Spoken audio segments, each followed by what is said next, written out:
अध्याय 4। माया, अहंकार, अहंकार का दोष। सूर्य वैसे तो सारे संसार को प्रकाश और ताप देता है, पर यदि वो मेघ से आच्छन्न हो जाए तो ऐसा नहीं कर पाता। इसी भांति जब तक हृदय अहंकार के आवरण से आच्छादित रहता है, तब तक उसमें भगवान प्रकाशित नहीं हो पाते। ये अहम मेघ की तरह है। इसी के कारण हम ईश्वर को नहीं देख पाते। यदि श्री गुरु की कृपा से अहम बुद्धि दूर हो जाए तो फिर ईश्वर के पूर्ण दर्शन हो जाते हैं। जैसे सिर्फ 2.5 हाथ की दूरी पर ही साक्षात पूर्ण ब्रह्म श्री रामचंद्र जी हैं, किंतु बीच में सीता रूपिणी माया का आवरण होने के कारण लक्ष्मण रूपी जीव को ईश्वर राम के दर्शन नहीं होते। हम लोग इस तरह बद्ध क्यों हुए हैं? हम ईश्वर को क्यों नहीं देख पाते? इसलिए कि जीव का अहंकार ही माया है। यही अहंकार सब आवरण का मूल है। मैं के मरने पर ही सारा जंजाल दूर होगा। अगर किसी को ईश्वर की कृपा से मैं करता नहीं हूं ये ज्ञान हो जाए, तब तो वो जीवन मुक्त ही हो गया। फिर उसे किसी बात का भय नहीं। अगर मैं अपने को इस अंगोछे की ओट कर लूं तो तुम मुझे नहीं देख सकते, पर मैं तुम्हारे बिल्कुल नजदीक ही हूं। इसी भांति और सभी चीजों की अपेक्षा ईश्वर ही तुम्हारे सबसे निकट हैं, किंतु अहम रूपी आवरण के कारण तुम उनके दर्शन नहीं कर पाते। जब तक अहंकार रहता है तब तक न ज्ञान होता है न मुक्ति मिलती है। इस संसार में बार बार आना जाना पड़ता है। हांडी में रखे पानी और चावल, दाल, आलू आदि को तब तक छुआ जा सकता है जब तक हांडी आग पर नहीं रखी जाती। जीव की देह मानो हांडी है और धन, मान, विद्या, बुद्धि, जाति, कुल आदि मानो चावल, दाल, आलूओं की तरह हैं। अहंकार ही आग है। अहंकार रूपी अग्नि के ही कारण जीव गर्म यानी गर्वीला होता है। बरसात का पानी ऊंची जमीन पर नहीं ठहर पाता, बहकर नीची जगह पर ही जमता है। वैसे ही ईश्वर की कृपा भी नर्म व्यक्तियों के ही हृदय में ठहरती है, अहंकार अभिमान पूर्ण हृदय में नहीं। जब तक अहंकार पूरी तरह नष्ट नहीं हो जाता, तब तक मनुष्य की मुक्ति नहीं। अहम के कारण बछड़े की कैसी दुर्गति होती है। देखो, बछड़ा जन्मते ही हम करने लगता है, इसीलिए तो उसे इतने क्लेश भुगतने पड़ते हैं। बड़ा होते ही वो हल में जोता जाता है और उसे सुबह शाम भारी हल चलाने पड़ते हैं। इतना ही नहीं, कभी कभी वो कसाई के हाथों काटा जाता है, उसका मांस खा लिया जाता है और चमड़े से जूते बनते हैं, ढोल बनता है। लेकिन इतना होते हुए भी उसका अहंकार नहीं जाता। ढोल को इतना पीटा जाता है, पर वो हम के ही बोल निकालता है। इतने पर ही छुटकारा नहीं मिल जाता। अंत में उसकी अंतड़ियों से तांत बनती है और धुनिया उसे अपने धुनये में लगाकर रुई धुनकता है। तब जाकर तू हूं तुम कहने लगती है। ये मैं निकल जाकर उसकी जगह तुम आ जाना चाहिए, परंतु आध्यात्मिक जागरण हुए बिना यह संभव नहीं। मुक्ति तभी मिलेगी जब तुम्हारा मैंपन चला जाकर तुम भगवान में ही डूब जाओगे। तुम मुक्त कब होगे? जब तुम में ये मैं नहीं रहेगा। मैं और मेरा ये अज्ञान है, तुम और तुम्हारा ये ज्ञान है। जो ठीक ठीक भक्त होता है वो सदा कहता है, हे प्रभु, तुम ही करता हो, तुम ही सब कुछ कर रहे हो, मैं तो केवल तुम्हारे हाथों का यंत्र मात्र हूं। तुम मुझसे जैसा करवाते हो वैसा ही मैं करता हूं। ये धन, ऐश्वर्य, ये जग तुम्हारी ही महिमा है।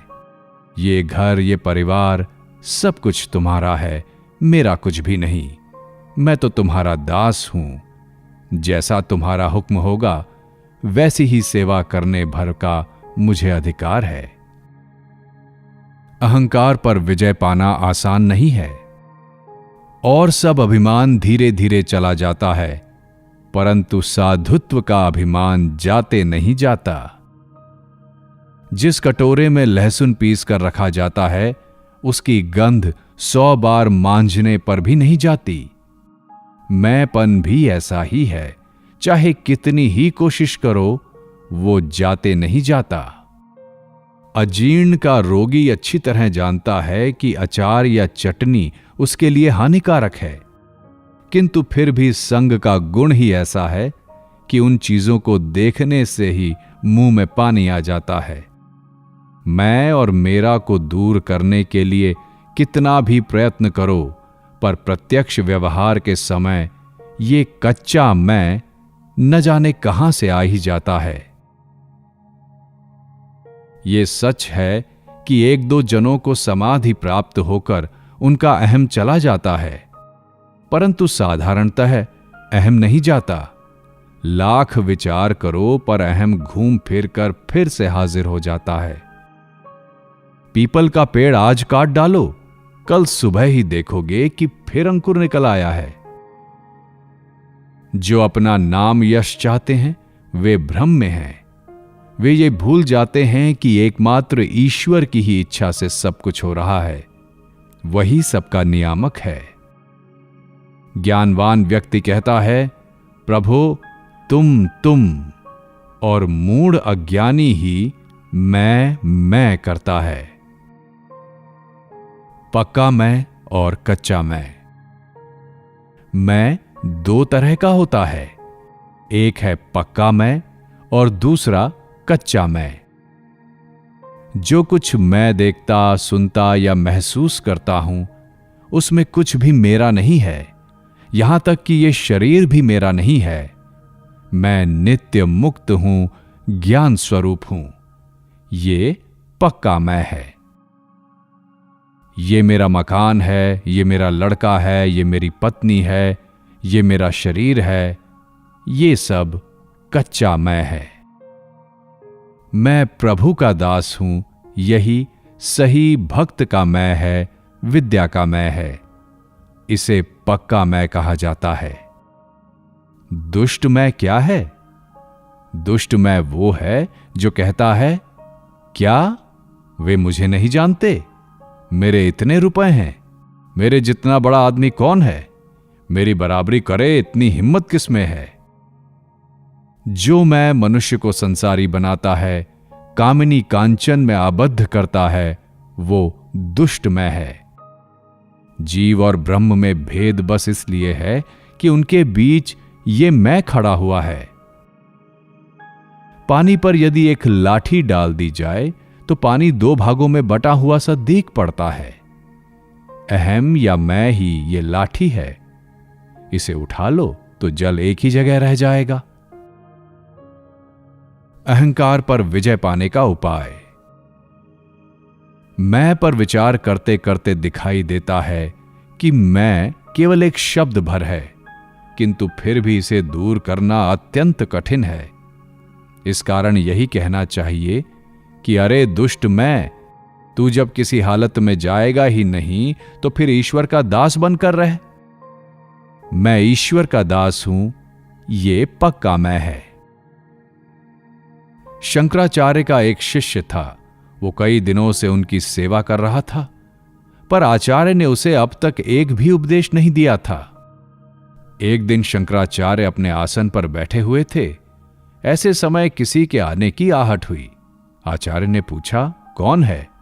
शिष्य बोला, मैं। तब आचार्य बोले, मैं यदि तुझे इतना ही प्रिय है तो इसे और बढ़ा ले, अर्थात सारा जगत मैं ही हूं ये धारण कर ले, नहीं तो फिर इसे पूरी तरह त्याग दे। यदि देखो कि मैं नहीं दूर होता तो रहने दो, उसे दास मैं बना दो।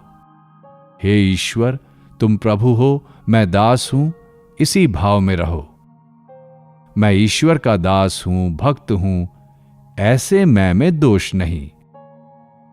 मिठाई खाने से अम्ल रोग होता है, पर मिश्री इसका अपवाद है। दास मैं, भक्त का मैं या बालक का मैं, ये सब मानो जलराशि पर खींची हुई रेखा के समान हैं। ये मैं अधिक देर नहीं ठहरता। मिठाइयों से रोग होता है, पर मिश्री में दोष नहीं। उसी प्रकार कच्चा मैं हानिकारक है, परंतु मैं ईश्वर का दास या भक्त हूं, इस तरह के पक्के मैं में दोष नहीं है, बल्कि यह साधक के भक्ति पथ पर आगे बढ़ने का ही सूचक है। इसके द्वारा ईश्वर लाभ होता है। दास मैं वाले व्यक्ति की काम क्रोधादि प्रवृत्तियां किस प्रकार की होती हैं? अगर उसका भाव ठीक ठीक हो तो उसकी पूर्व प्रवृत्तियों का केवल आकार मात्र रह जाता है। ईश्वर प्राप्ति के पश्चात यदि किसी का दास मैं या भक्त मैं बना रहा तो भी वो व्यक्ति किसी का अनिष्ट नहीं कर सकता। पारस पत्थर को छूने पर तलवार सोना बन जाती है। तलवार का आकार तो रहता है, पर वो किसी की हिंसा नहीं कर सकती। अगर तुम्हें अहंकार ही करना है तो मैं ईश्वर का दास हूं, मैं ईश्वर की संतान हूं, इस तरह का अहंकार करो। महापुरुषों का स्वभाव बालकों जैसा होता है। ईश्वर के समीप वे सदा ही बालक हैं, इसलिए उनमें अहंकार नहीं रहता। उनकी सारी शक्ति ईश्वर की शक्ति है, पिता की शक्ति है, स्वयं की कुछ भी नहीं। ईश्वर ही सब कुछ कर रहे हैं, वे यंत्री हैं, मैं यंत्र हूं। ये विश्वास यदि किसी में आ जाए तब तो वो जीवन मुक्त ही हो गया। हे प्रभु, तुम्हारा कर्म तुम ही करते हो, पर लोग कहते हैं मैं करता हूं। जब तक मैं जानता हूं या मैं नहीं जानता ये भाव हैं, तब तक व्यक्तित्व का बोध भी है। मेरी ब्रह्ममयी मां ने कहा है, जब मैं तुम्हारे अहम को पूरी तरह मिटा देती हूं, तभी तुम्हें समाधि में मेरी अरूप सत्ता की निरुपाधिक रूप की उपलब्धि हो सकती है। तब तक तो ये मैं रहता ही है। अपनी निम्न प्रकृति के साथ बहुत संग्राम करने के पश्चात आत्मज्ञान के लिए तीव्र साधना करने के बाद ही समाधि अवस्था प्राप्त होती है। समाधि होने पर मैं मेरा कुछ नहीं रह जाता, किंतु ऐसी समाधि बहुत मुश्किल है। मैं बड़ा बलवान होता है, किसी तरह जाना नहीं चाहता। तभी तो हमें फिर फिर कर संसार में जन्म लेना पड़ता है। जब तक ईश्वर के दर्शन ना हो, जब तक उस पारस मणि के स्पर्श से लोहा सोना ना बन जाए, तब तक मैं करता हूं ये भ्रम रहेगा ही। मैंने सत्कर्म किया, मैंने असत्कर्म किया, ये भेद बोध रहेगा ही। ये भेद बोध उन्हीं की माया है और इसी के कारण यह संसार चल रहा है। विद्या माया का आश्रय लेने पर सन्मार्ग पकड़कर चलने से उन्हें प्राप्त किया जा सकता है। जो ईश्वर को प्राप्त कर लेता है, उनके प्रत्यक्ष दर्शन कर लेता है, वही माया को पार कर सकता है। ईश्वर ही एकमात्र करता है, मैं अकर्ता हूं, यह विश्वास जिसे है वही जीवन मुक्त है। सिद्ध पुरुष का अहंकार। क्या अहम कभी पूरी तरह से नहीं जाएगा? कमल की पंखुड़ियां समय पर झड़ जाती हैं, लेकिन उनका निशान रह जाता है। इसी प्रकार जब मनुष्य ईश्वर का साक्षात्कार कर लेता है तो उसका अहंकार पूरी तरह नष्ट हो जाता है, पर उसका थोड़ा दाग रह जाता है। किंतु उस अहंकार से कुछ अनिष्ट नहीं होता। जिसने ईश्वर के दर्शन किए हैं वही ठीक ठीक ज्ञानी है। उसका स्वभाव बालक जैसा हो जाता है। बालक के भी अलग व्यक्तित्व होता है, अस्मिता होती है, परंतु वस्तुतः वो केवल आकार मात्र है। बालक का अहम बड़ों के अहम की तरह हानिकारक नहीं होता। कुछ महापुरुष सप्तम भूमि या समाधि की सर्वोच्च अवस्था में पहुंचकर भगवत बोध में विलीन हो जाने के बाद भी लोक कल्याण के लिए उस भूमि से उतर आते हैं। समाधि के बाद भी वे इच्छा पूर्वक विद्या का अहम रख देते हैं। ये अहम का आभास मात्र है। ये पानी पर खींची गई रेखा के समान होता है। रस्सी जल जाने पर भी उसका आकार बना रहता है, पर उसके द्वारा किसी को बांधा नहीं जा सकता। इसी प्रकार ज्ञानाग्नि में दग्ध होकर अहम का भी केवल आकार भर रह जाता है। मनुष्य सपने में यह देखकर कि कोई उसे काटने आ रहा है, मारे डर के हड़बड़ाकर उठ बैठता है। यद्यपि वो उठकर देखता है कि कमरा बंद है और अंदर कोई नहीं है, फिर भी कुछ समय तक उसकी छाती धड़कती रहती है। इसी भांति ये मैंपन या अभिमान चला जाने पर भी उसका कुछ जोर रह ही जाता है। समाधि के बाद भी कोई कोई मैं को रख छोड़ते हैं, दास मैं या भक्त का मैं। शंकराचार्य ने लोक शिक्षा के लिए विद्या का मैं रख छोड़ा था। हनुमान को ईश्वर के साकार और निराकार दोनों स्वरूप के दर्शन हुए थे, किंतु इन दर्शनों के बाद उन्होंने दास मैं रख छोड़ा था। नारद, सनक, सनंदन, सनातन और सनत कुमार आदि ने भी इसी तरह ब्रह्म दर्शन के बाद भी दास मैं, भक्त मैं रख छोड़ा था। क्या नारद आदि केवल भक्त थे या ज्ञानी भी थे? नारद आदि को ब्रह्म ज्ञान प्राप्त हुआ था, किंतु फिर भी वे कलनादिनी निर्झरणी के तरह भगवन महिमा का गुणगान करते हुए विचरण करते रहते थे। लोक शिक्षा और धर्म रक्षा के लिए उन्होंने विद्या का मैं रख छोड़ा था। ब्रह्म में पूर्ण विलीन न होकर अपने अलग अस्तित्व का मानो थोड़ा चिन्ह रख छोड़ा था। एक बार श्री रामकृष्ण देव ने अपने एक शिष्य से विनोद में पूछा, क्यों, क्या तुम्हें मुझ में कोई अभिमान नजर आता है? क्या मुझ में अभिमान है? शिष्य ने कहा, जी महाराज, थोड़ा सा है, पर आप में उतना अभिमान इन कारणों से रखा गया है।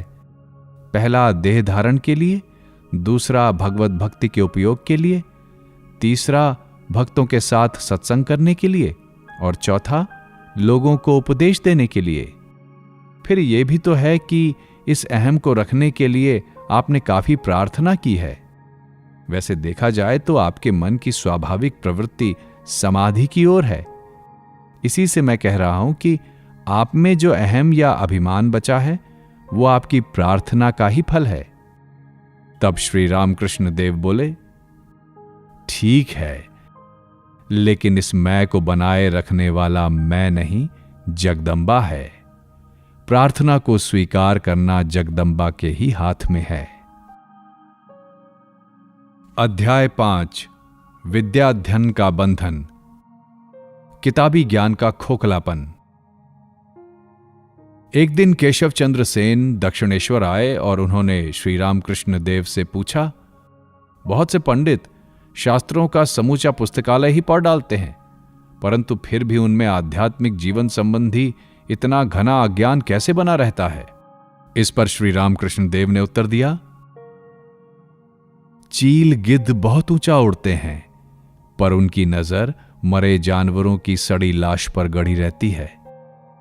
इसी प्रकार अनेक शास्त्रों का पाठ करने के बावजूद इन तथाकथित पंडितों का मन सदा सांसारिक विषयों में, कामनी कांचन में आसक्त रहता है, इसीलिए उन्हें ज्ञान लाभ नहीं होता।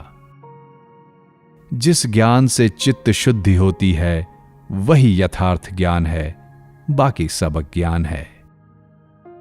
कोरे पांडित्य से क्या लाभ?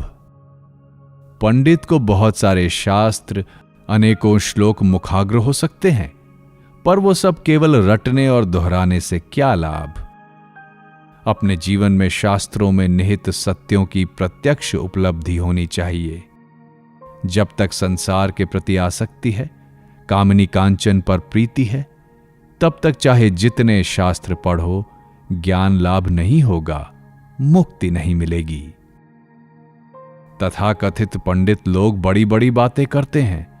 वे ब्रह्म, ईश्वर, निर्विशेष सत्ता, ज्ञान योग, दर्शन और तत्व ज्ञान आदि कितने ही गूढ़ विषयों की चर्चा करते हैं, किंतु उनमें ऐसों की संख्या बहुत कम है जिन्होंने इन विषयों की उपलब्धि की है। उन लोगों में अधिकांश ही शुष्क और नीरस होते हैं, वे किसी काम के नहीं। मृदंग या तबले के बोल मुंह से निकालना आसान है, किंतु प्रत्यक्ष बजाना कठिन। इसी तरह धर्म की बातें कहना तो सरल है, किंतु आचरण में लाना कठिन। वैसे तो तोता दिन भर राधा कृष्ण रटता है, परंतु जब बिल्ली धर दबाती है तो वो राधा कृष्ण भूलकर टैं टैं करने लगता है। वैश्विक सुख समृद्धि की आशा से संसारी लोग भी बीच बीच में हरि नाम लेते हैं और दान धर्म आदि पुण्य कर्म किया करते हैं, परंतु दुख, दैन्य, विपत्ति या मृत्यु का समय आते ही वे ये सब भूल जाते हैं। क्या धार्मिक ग्रंथ पढ़कर भगवत प्राप्ति प्राप्त की जा सकती है? पंचांग में लिखा होता है कि अमुक दिन इतना पानी बरसेगा, परंतु समूचे पंचांग को निचोड़ने पर तुम्हें एक बूंद भी पानी नहीं मिलता। इसी प्रकार पोथियों में धर्म संबंधी अनेक बातें लिखी होती हैं, पर उन्हें केवल पढ़ने से धर्म लाभ नहीं होता। उसके लिए तो इन तत्वों को लेकर साधना करनी होती है। ईश्वर के राज्य में विद्या, बुद्धि, युक्ति आदि का विशेष मूल्य नहीं। वहां तो गूंगा बोलता है, अंधा देखता है और बहरा सुनता है। केवल शास्त्र पढ़कर ईश्वर के बारे में समझना मानो नक्शे में काशी देखकर किसी के आगे काशी का वर्णन करना है। भांग भांग कहकर कितना भी चिल्लाओ, उससे नशा नहीं चढ़ने वाला। भांग ले आओ, उसे घोंटो, पियो, तभी उसका नशा चढ़ेगा। सिर्फ भगवान भगवान कहकर चिल्लाने से क्या लाभ? नियमित रूप से साधना करो, तभी तुम्हें सिद्धि मिलेगी। जैसे विद्या या धन का गर्व हो, उसे ईश्वर लाभ नहीं हो सकता। ऐसे व्यक्ति से यदि तुम पूछो, अमुक स्थान पर एक अच्छे साधु हैं, उनके दर्शन के लिए चलोगे, तो अवश्य ही वो बहाने बनाता हुआ कहेगा, मैं नहीं जा सकता। वो सोचता है, मैं इतना बड़ा आदमी, मैं उसके पास जाऊंगा। अज्ञान के कारण ही यह अहंकार होता है। जो लोग थोड़ी पुस्तकें वगैरह पढ़ लेते हैं, वे एकदम घमंड से फूलकर कुप्पा हो जाते हैं। एक जन के साथ मेरी ईश्वर संबंधी बातचीत हुई थी। वो कहने लगा, ये सब मैं जानता हूं। मैं बोला, जो दिल्ली हो आया है, क्या वो गर्व करते हुए मैं दिल्ली हो आया, मैं दिल्ली हो आया ऐसा कहता फिरता है? जो बाबू है, क्या वो ये सब कहता फिरता है कि मैं बाबू हूं? ग्रंथ सब समय ग्रंथ का काम न कर ग्रंथी यानी गांठ का काम करते हैं। यदि उन्हें सत्य प्राप्ति की स्पृहा लेकर विवेक वैराग्य युक्त अंतःकरण से न पढ़ा जाए, तो उनके पठन से पांडित्य, अभिमान, दांभिकता और अहंकार की गांठ ही पक्की होती जाती है। गरम राख की ढेरी पर पानी डालते ही सबका सब पानी उड़ जाता है। अभिमान, दांभिकता भी राख की ढेरी के समान है। दांभिक अंतःकरण लेकर ध्यान, भजन, प्रार्थना आदि करने से कोई फल नहीं मिलता। तर्क युक्ति की निस्सारता। खाली गड़ुए में पानी भरते समय भक भक आवाज होती है, पर गड़ुआ भर जाने पर कोई आवाज नहीं होती।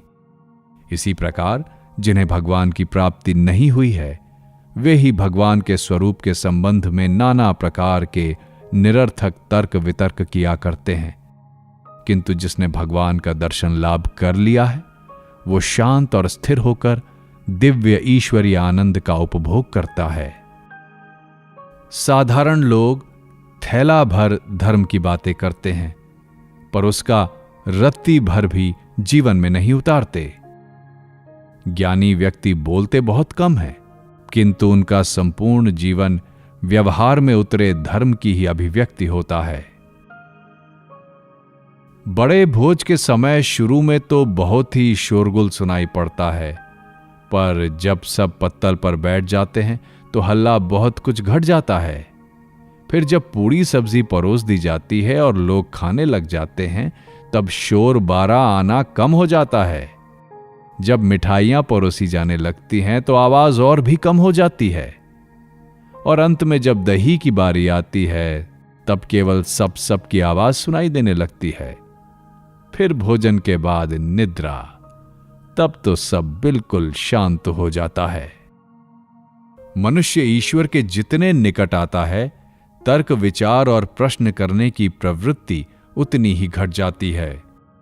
जब ईश्वर की प्राप्ति हो जाती है, उनके प्रत्यक्ष दर्शन हो जाते हैं, तब तर्क विचार आदि का शोरगुल पूरी तरह शांत हो जाता है। यह मानो निद्रा की स्थिति है। निद्रा अर्थात समाधि, ईश्वर के साथ युक्त होने की दिव्य आनंदमय अवस्था। मधुमक्खी जब तक गुनगुन करती हुई फूल के चारों ओर मंडराती रहती है, तब तक यह समझना चाहिए कि उसे फूल का मधु नहीं मिला है। अगर एक बार उसे मधु मिल जाए तो फिर उसका गुनगुनाना रुक जाता है और वो शांत होकर फूल पर बैठ मधुपान करने लगती है। इसी तरह मनुष्य जब धर्म के सिद्धांतों को लेकर तर्क वितर्क करता रहता है, तब तक यही समझना चाहिए कि उसे धर्मामृत का स्वाद नहीं मिला है। एक बार यदि वो इस अमृत का स्वाद चख ले तो फिर वो शांत हो जाता है।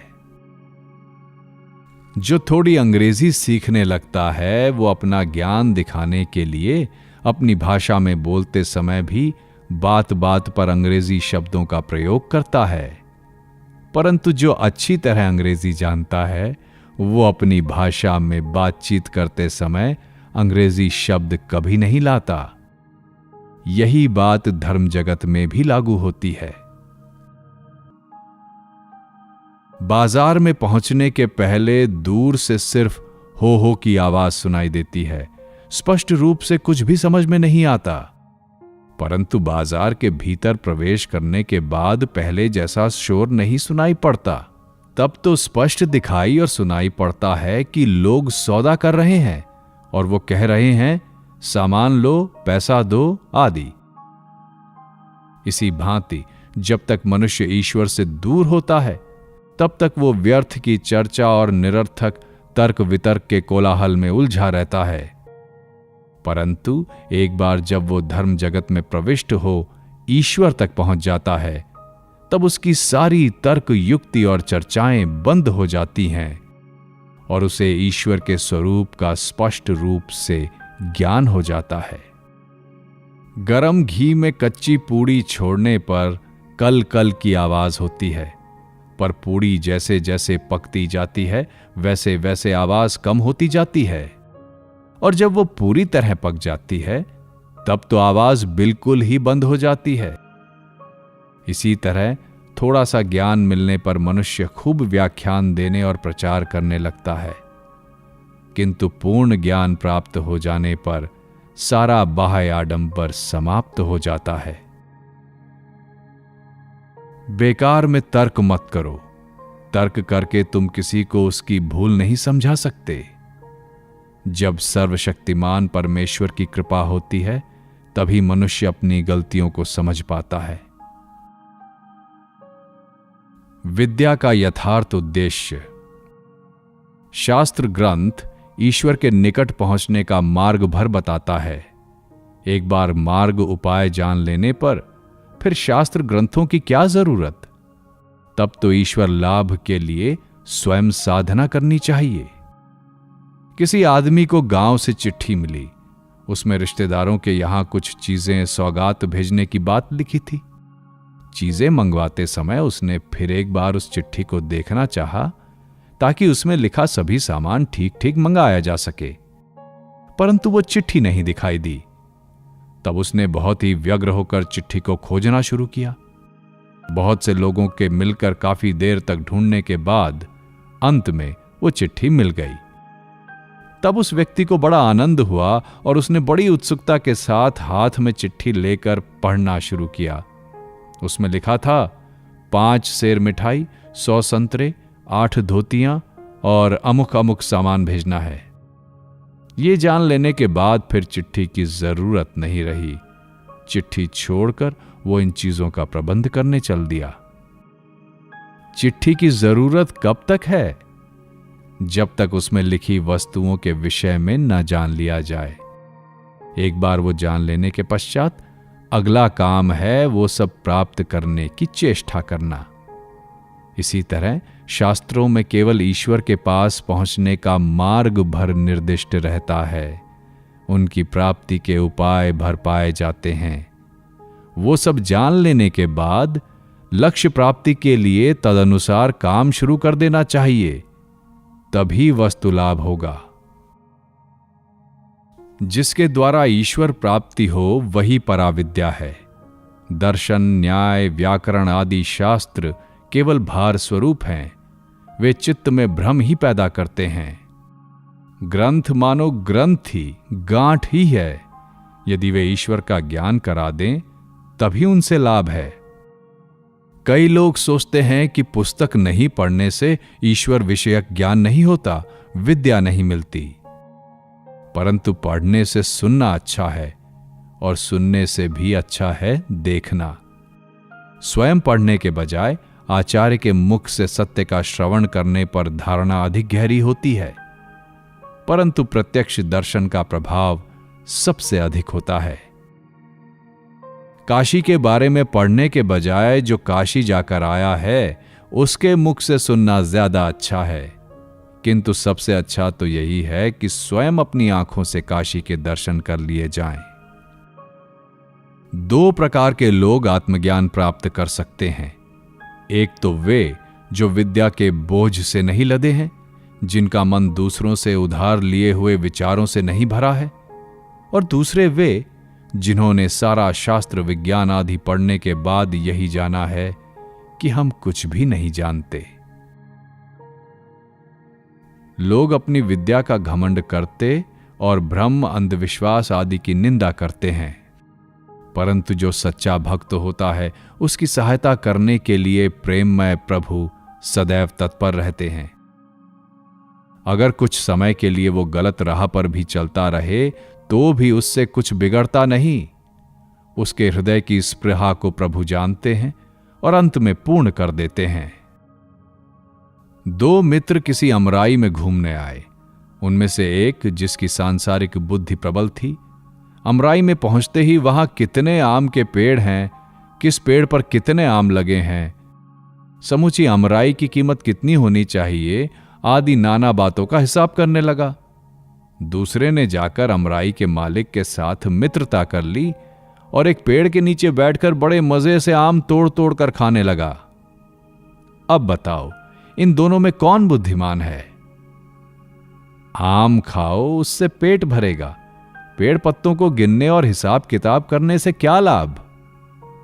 जो ज्ञानाभिमानी होते हैं वो निरर्थक तर्क युक्ति द्वारा सृष्टि की कारण मीमांसा आदि में ही व्यस्त रहते हैं, परंतु यथार्थ बुद्धिमान भक्तजन सृष्टिकर्ता परमेश्वर की कृपा प्राप्त कर संसार में परमानंद का उपभोग करते हैं।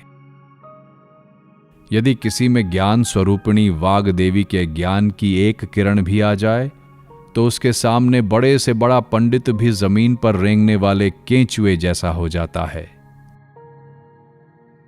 गीता शब्द का लगातार उच्चारण करने से गी तागी तागी अर्थात त्यागी त्यागी निकलने लगता है।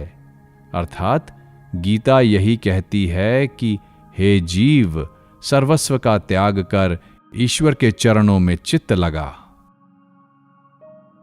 दक्षिण भारत में तीर्थ यात्रा करते समय एक स्थान पर चैतन्य देव ने देखा कि एक पंडित गीता पाठ कर रहा है और पास ही एक भक्त उसे सुनते हुए आंसुओं की धार बहा रहा है। वास्तव में वो भक्त बिल्कुल निरक्षर था। वो गीता का कुछ भी नहीं समझ पा रहा था। बाद में चैतन्य देव ने उससे रोने का कारण पूछा। उसने उत्तर दिया, महाराज, ये सच है कि मैं गीता का एक अक्षर भी नहीं समझता, पर जब गीता का पाठ चल रहा था तो उस समय मुझे केवल यही दिखाई दे रहा था कि कुरुक्षेत्र के मैदान में रथ पर अर्जुन के सामने भगवान श्री कृष्ण की मनोहर मूर्ति विराजमान है और वे गीता का उपदेश दे रहे हैं। ये दृश्य देख मेरी आंखों से प्रेम और आनंद के आंसू रोके नहीं रुकते थे। इस निरक्षर व्यक्ति को सर्वोच्च ज्ञान प्राप्त हुआ था। ईश्वर का दर्शन लाभ हुआ था क्योंकि उसके हृदय में ईश्वर के प्रति प्रेम था।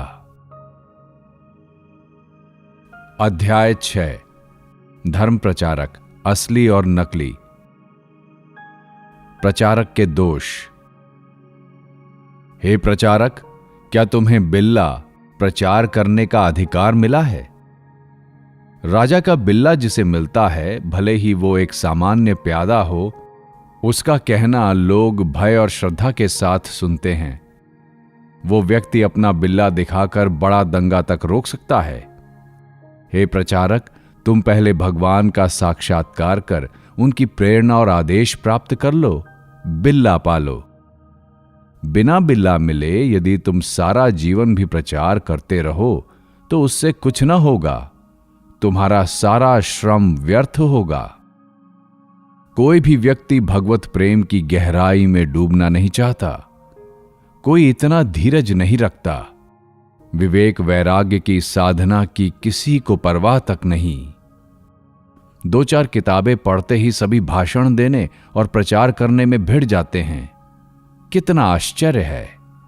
लोक शिक्षा देना कितना कठिन काम है। जिसने ईश्वर का साक्षात्कार कर उनसे आदेश पाया है, वही लोक शिक्षा दे सकता है।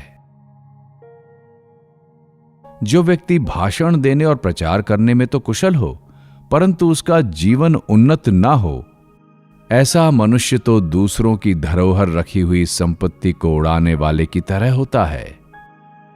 वो लोगों को बड़ी आसानी से उपदेश देता है, पर सच पूछो तो उसमें उसके स्वयं के भाव या विचार नहीं होते।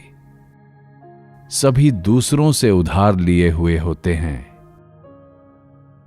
एक बार हरि सभा में एक प्रसिद्ध पंडित प्रवचन दे रहा था। प्रवचन में उसने कहा, ईश्वर नीरस हैं, उनमें कोई रस नहीं। तुम लोग अपने प्रेम भक्ति के द्वारा उन्हें सरस कर लो। जब मैंने ये सुना तो मुझे स्मरण हो आया। एक लड़के ने कहा था, मेरे मामा के यहां गौशाला भर घोड़े हैं। गौशाला में घोड़ा? इसी से समझ में आता है कि घोड़ा वोड़ा कुछ नहीं है, लड़का झूठ बोलता है। ईश्वर जो रस स्वरूप आनंद स्वरूप हैं, उन्हीं को नीरस कहना। इसी से पता चलता है कि उस व्यक्ति ने ईश्वर क्या है ये नहीं जाना है। पहले हृदय मंदिर में भगवान को प्रतिष्ठित कर लो, उनके दर्शन कर लो, बाद में इच्छा हो तो लेक्चर देना। संसार में आसक्ति के रहते और विवेक वैराग्य के न रहते सिर्फ ब्रह्म ब्रह्म कहने से क्या होने वाला है? मंदिर में देवता तो है नहीं, व्यर्थ शंख फूंकने से क्या होगा? मैं एक दिन पंचवटी की ओर से जा रहा था। जाते हुए मैंने एक मेंढक की आवाज सुनी। सुनकर मैंने अंदाजा किया कि जरूर उसे सांप ने पकड़ा है। काफी देर के बाद वहां से लौटते समय मुझे फिर वही आवाज सुनाई देने लगी। झाड़ियों की ओर झांक कर देखा तो एक दोहरा सांप एक मेंढक को मुंह में पकड़े हुए था। वो न उसे निगल सकता था न छोड़ ही सकता था। बेचारे मेंढक की दुर्दशा का अंत नहीं हो रहा था। तब मैंने सोचा कि अगर इसे कोई असल नाग सांप पकड़ता तो 3 ही पुकार में यह ठंडा हो जाता। इसे दोढ़ा ने पकड़ा है, इसी कारण सांप भी बेहाल हो रहा है और मेंढक भी। यदि अज्ञानी जीव गुरु बनकर दूसरे को भवबंधन से मुक्त करने जाए तो ऐसे कच्चे गुरु से गुरु की भी दुर्दशा होती है और शिष्य की भी। न तो शिष्य का अहंकार दूर होता है और न उसके भवबंधन ही कटते हैं। कच्चे गुरु के पल्ले पड़ने से शिष्य कभी मुक्त नहीं होता, किंतु यदि सद्गुरु हो तो जीवन का अहंकार 3 ही पुकार में दूर हो जाता है। एक धर्म प्रचारक धार्मिक प्रवचन देते हुए श्रोताओं के हृदय में प्रबल भक्ति भाव का स्रोत बहा देता है, परंतु उसका व्यक्तिगत जीवन उतना अच्छा नहीं था। उसके जीवन की ओर देख दुखित होकर मैंने उससे एक दिन पूछा, क्यों भाई, तुम लोगों के हृदय में तो खूब भक्ति भाव जगाते हो, पर स्वयं इस तरह का हीन जीवन कैसे बिताते हो? उस व्यक्ति ने हाथ जोड़कर नम्रता के साथ उत्तर दिया, महाराज, ये सही है कि झाड़ू स्वयं अपवित्र होती है, पर वो जिस जगह को झाड़ती है उसे साफ ही करती है। यद्यपि मैं उसे कुछ उत्तर नहीं दे सका। यथार्थ धर्मोपदेष्टा कौन है? वही ठीक ठीक आचार्य है जिसे सम्यक ज्ञान का आलोक मिला है।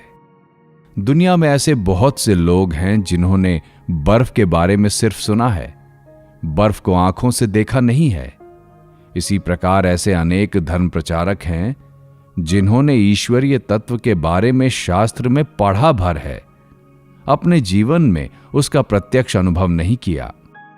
फिर ऐसे भी कई लोग हैं जिन्होंने बर्फ देखी तो है पर चखी नहीं। इसी प्रकार ऐसे अनेक प्रचारक हैं जिन्हें ईश्वर की महिमा का दूर से थोड़ा सा आभास तो मिला है, परंतु उनके यथार्थ स्वरूप का बोध नहीं हुआ है। जिसने बर्फ खाई हो वही बर्फ के गुण धर्म ठीक ठीक बता सकता है। इसी तरह जिसने शांत, दास्य, सख्य, मधुर आदि विभिन्न संबंधों के द्वारा ईश्वर को विभिन्न भावों में प्राप्त किया है, जो उनमें विलीन होकर एक हो गया है, वही उनके गुणों का यथार्थ रूप से वर्णन कर सकता है। अगर कोई ऐसा समझे कि मैं संप्रदाय का नेता हूं, मैंने ये संप्रदाय बनाया है, तो वो कच्चा मैं है। परंतु यदि कोई ईश्वर का साक्षात्कार कर उन्हीं के आदेश से लोक कल्याण के लिए प्रचार करता हो तो उसमें कोई हानि नहीं। परीक्षित को भागवत सुनाने के लिए शुकदेव को ऐसा आदेश हुआ था। घड़ा अगर पानी से भरा हो तो आवाज नहीं करता। ब्रह्म ज्ञान हो जाने पर मनुष्य चुप हो जाता है, ज्यादा नहीं बोलता। यदि कहो कि नारद आदि का तो ऐसा नहीं था, तो कहा जा सकता है कि हां, नारद, शुकदेव आदि ने समाधि के पश्चात जीव के प्रति प्रेम और करुणा से प्रेरित हो उस भूमि से कुछ सीढ़ियां नीचे उतरकर लोक शिक्षा दी थी। सिद्ध पुरुष 2 श्रेणियों के होते हैं। एक प्रकार के सिद्ध ज्ञान लाभ करने के बाद चुप हो जाते हैं और दूसरों की चिंता ना कर स्वयं ही आनंद का उपभोग करते हैं। और दूसरे ऐसे होते हैं जिन्हें ज्ञान प्राप्ति का आनंद अकेले ही लूटने में मजा नहीं आता। वे सबको जोर से पुकारते हुए कहते हैं, आओ आओ, मेरे साथ तुम भी ये आनंद लूटो। फूल के पूरी तरह खिल जाने पर उसकी सुगंध से मधुमक्खियां अपने आप खींची चली आती हैं। कहीं मिठाई रखी हो तो वहां चींटियां आप ही चली आती हैं। इसके लिए उन्हें आमंत्रण नहीं देना पड़ता। इसी प्रकार जब साधक पूर्ण सिद्ध हो जाता है तो उसके पावन चरित्र की मधुर सुगंध चारों ओर फैल जाती है और सत्य प्राप्ति की स्पृहा रखने वाले व्यक्ति अपने आप उसकी ओर आकर्षित होते हैं। उसे उपदेश सुनाने के लिए श्रोता की तलाश नहीं करनी पड़ती। कहीं मिठाई के कण पड़े हों तो चींटियां वहां अपने आप आ जुटती हैं। तुम स्वयं मिश्री बनने का प्रयत्न करो, अर्थात भगवत बोध का माधुर्य प्राप्त करने की चेष्टा करो। फिर तुम्हारे निकट भक्तगण चींटियों की तरह आप ही चले आएंगे। अगर तुम ईश्वरीय आदेश बिना पाए प्रचार करने लगो तो तुम्हारे प्रचार में प्रेरणा शक्ति नहीं होगी, उसे कोई नहीं सुनेगा। भक्ति, ज्ञान या अन्य किसी भी साधन के द्वारा पहले ईश्वर लाभ कर लेना चाहिए। फिर यदि ईश्वर का आदेश मिले तो चाहे जितना प्रचार किया जा सकता है। जब आग जलती है तो न जाने कहां से पतंगे आकर उसमें गिरते हुए अपने प्राणों का बलिदान देने लगते हैं। आग कभी पतंगों को बुलाने नहीं जाती। सिद्ध पुरुषों का प्रचार भी इसी तरह का होता है। वे किसी को बुलाने नहीं जाते, फिर भी न जाने कहां से सैकड़ों हजारों लोग उनके निकट उपदेश ग्रहण करने अपने आप आने लगते हैं। यथार्थ प्रचार कैसा होता है? लोगों को भजन में लगाने की कोशिश न कर यदि कोई स्वयं ही ईश्वर को भजता रहे तो उसी से काफी प्रचार होता है। जो स्वयं इस जन्म मरण के फेरे से मुक्त होने के लिए प्रयत्न करता है वही ठीक ठीक प्रचारक है। जो स्वयं मुक्त होता है उसके निकट शिक्षा ग्रहण करने के लिए उत्सुक होकर दूर दूर से सैकड़ों लोग आने लगते हैं। गुलाब के खिलने पर भंवरे अपने आप आ जुटते हैं। जब किसी बड़े व्यापारी की आढ़त में अनाज तौला जाता है तो तौलने वाला बिना रुके तौलता ही जाता है और एक व्यक्ति उसके आगे अनाज की ढेरी सतत ढकेलता जाता है ताकि कहीं कम न पड़े। परंतु छोटी दुकान का अनाज देखते ही देखते खत्म हो जाता है। इसी प्रकार अपने भक्तों को भगवान स्वयं सतत स्फूर्ति देते रहते हैं, उनमें नए नए भाव प्रेरित करते रहते हैं, इसलिए उनके भावों में कभी कमी नहीं पड़ती। किंतु जो केवल किताबी ज्ञान के भरोसे रहते हैं उनके भाव छोटी दुकान के रसद के समान देखते ही देखते खत्म हो जाते हैं। गैस बत्ती शहर के विभिन्न भागों में विभिन्न रूप से जलती है, परंतु सभी स्थानों में गैस एक ही आधार से आती है। इसी प्रकार विभिन्न देशों में विभिन्न समय पर जो विभिन्न जातियों के धर्म प्रचारक प्रकट होकर दीपक की भांति ज्ञानालोक प्रकाशित करते हैं, वे सभी एक ही परमेश्वर से आते हैं। जब बारिश का पानी छत से बहता हुआ शेर या अन्य किसी प्राणी के मुंह के आकार वाले परनाले से नीचे गिरता है, तब ऐसा दिखाई देता है कि मानो पानी उस शेर के मुंह से आ रहा हो, परंतु वास्तव में पानी तो आसमान से आता है। इसी तरह साधु संतों के मुख से जो सत्य या ईश्वरीय तत्व प्रचारित होते हैं वे वास्तव में उनके स्वयं के नहीं होते, वे ईश्वर के ही निकट से आते हैं।